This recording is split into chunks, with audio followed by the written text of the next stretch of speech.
የዛሬው ርዕስ የትርፍ ጉዞ ነው ብለናል። እንግዲህ ክርስቲያንን ዛሬ ነጋዴ አድርገን እንውላለን ማለት ነው። ነጋዴ እንሆናለን። የምናተርፈው ምንድን ነው የሚለው እናያለን። ጌታ ይህንን ምሳሌ አስተምሯቸዋል። አንድ ሰው ነበረ፣ ወበከመ ብእሲ ዘይነግድ፣ ሩቅ አገር የሚሄድ ሰው አንድ ሰው ነበረ።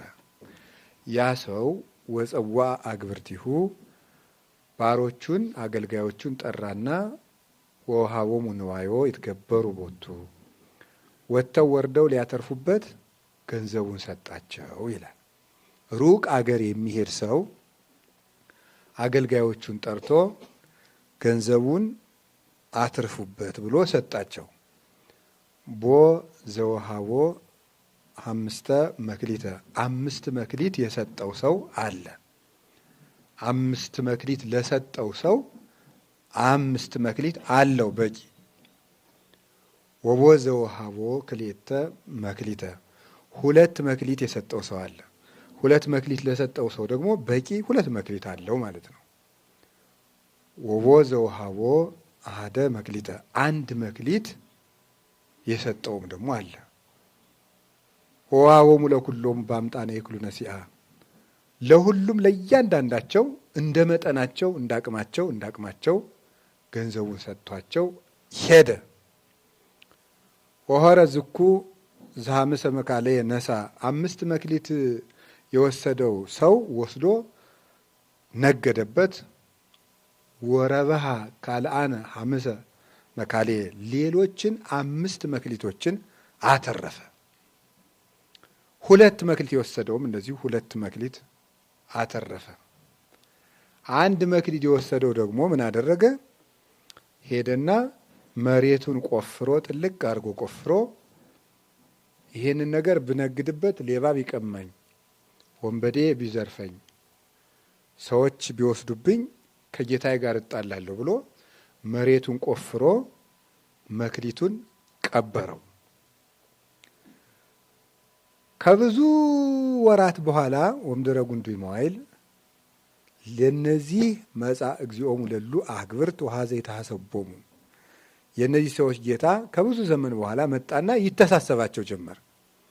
ሲተሳሰባቸው 5 መክሊት ያተረፈው ሰው መጣና 5 መክሊት ሰጠኝ አልነበረምን? አዎ፣ ይሄው ሌላ 5 አትርፌያለሁ ብሎ አቀረበ። 2 መክሊት የወሰደውም 2 መክሊት ሰጠኝ አልነበረምን? አዎ፣ ይሄው ሌላ 2 መክሊት አትርፌያለሁ አለ። ለሁለቱም ባሮች ጌታቸው የመለሰላቸው መልስ ተመሳሳይ ነበር። ምን የሚል ነው? አንተ በጎ ታማኝ አገልጋይ፣ በጥቂቱ ታምነሃልና ወደ ጌታህ ደስታ ግባ አለው። በጥቂቱ ታምነሃልና ኦ ገብር ኄር፣ ገብር ኄር የሚለው ስም እዚህ ነው የወጣ። በጎ አገልጋይ ማለት ነው። ኦ ገብር ኄር ወገብር ምእመን ዘበውሁድ ምእመነ ኮንከ ዲበ ብዙኅ እሰይመከ። አንተ በጎ አገልጋይ በጥቂቱ ታምነሃልና በብዙ እሾመሃለሁ። ባ ውስተ ፍስሐሁ ለእግዚእከ፣ ወደ ጌታህ ደስታ ግባ አለው። 5 የወሰደውም እንደዚሁ፣ 2 የወሰደውም እንደዚሁ አደረገ። 1 የወሰደው ሰው መጥቶ ቀርቦ ምን አለ? እኔ ግን መክሊትህን ወስጄ ቀብሬዋለሁ አለው። ለምን ቀበርከው? አእምር ከመ በብሲ ድሩክ፣ አንተ ጨካኝ ሰው እንደሆንክ አውቃለሁ። ታስተጋብ እማበ ኢዘረውከ ተአርር እማበ ኢዘራይከ፣ ያልዘራኸውን የምታጭድ ያልበተንከውን የምትሰበስብ ጨካኝ ንጉሥ እንደሆንክ ስለማውቅ ወስጄ ጉድጓዱን ቆፍሬ ቀብሬዋለሁ አለው።